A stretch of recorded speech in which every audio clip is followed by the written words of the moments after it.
Show de bola, Milton Naves. 12h34, o Cruzeiro se reapresentou hoje, depois de 2 dias de folga na Toca da Raposa 2, começando a preparação para o jogo de terça-feira contra o Remo em Belém, a partida de ida da terceira fase da Copa do Brasil. O Cruzeiro ainda treina amanhã, sábado e domingo na Toca, e na segunda vai fechar a preparação em Belém. O Cruzeiro viaja domingo à noite para a cidade de Belém, então, esse compromisso contra o Remo. Em termos de Série B, só no outro sábado, o Cruzeiro vai até Muriaé para jogar contra o Tombense.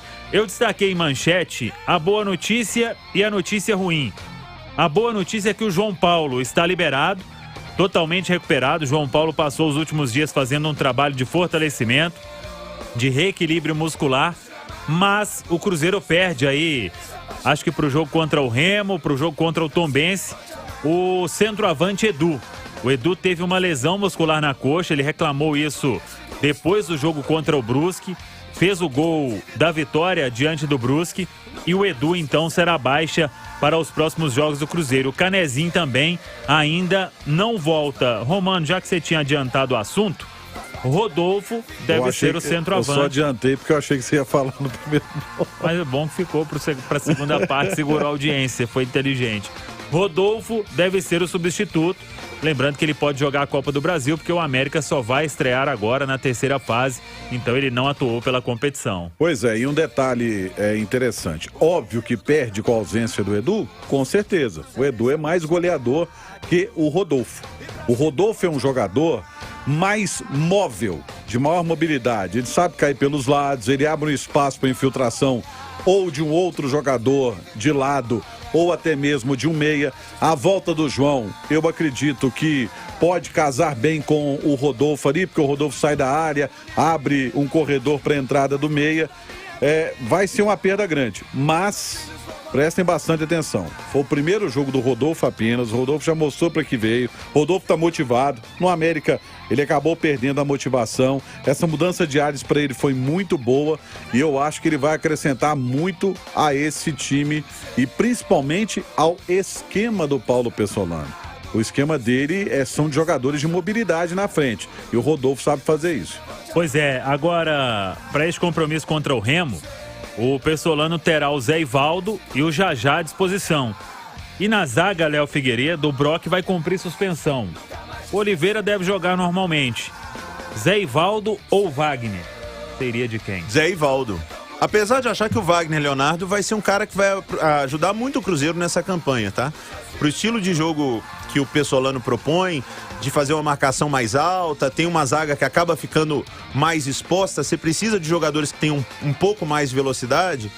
Pela juventude do Wagner, eu acho que ele pode acabar conquistando um lugar nesse time.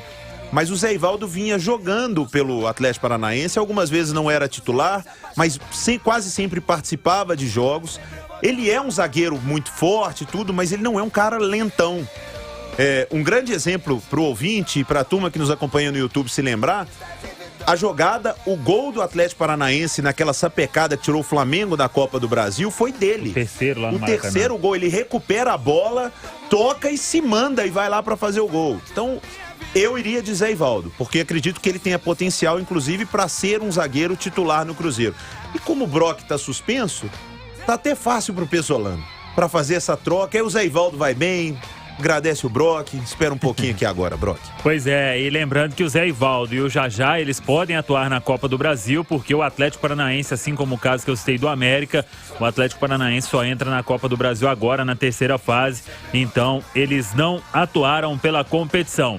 Sobre os 3 outros jogadores, o Luvanor atacante, o Rafael Silva atacante e o Leonardo Paes, meio atacante, eles ainda não foram regularizados. O Cruzeiro terá segunda-feira para tentar fazer isso, senão eles não podem atuar na terça diante do Remo pela Copa do Brasil. Agora, o Romano até tinha comentado há pouco sobre um substituto para o Rômulo ou uma concorrência.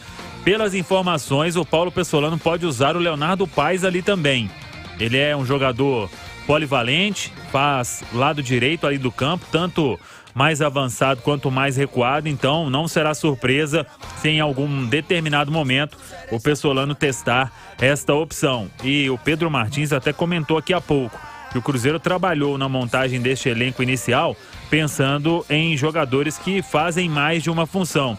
E é o caso deste Leonardo Paes. Então vamos aguardar ao longo dos próximos dias, das próximas semanas, onde o Paulo Pessolano pretende utilizar o jogador. Ele vai ganhando aí, Milton, um elenco mais encorpado para pensar nessa sequência da temporada. Ainda, como eu disse, o Canezinho ainda não volta, mas já tem o João Paulo, que é meia. Vai ter o Daniel Júnior também à disposição. O Daniel passou os últimos dias acompanhando a namorada, ela que teve um aborto espontâneo, mas agora já está restabelecida a situação do jogador, a situação familiar, o problema que ele teve. Então o Pessolano tem ainda mais 3 dias de treinos até definir o time que joga contra o Remo.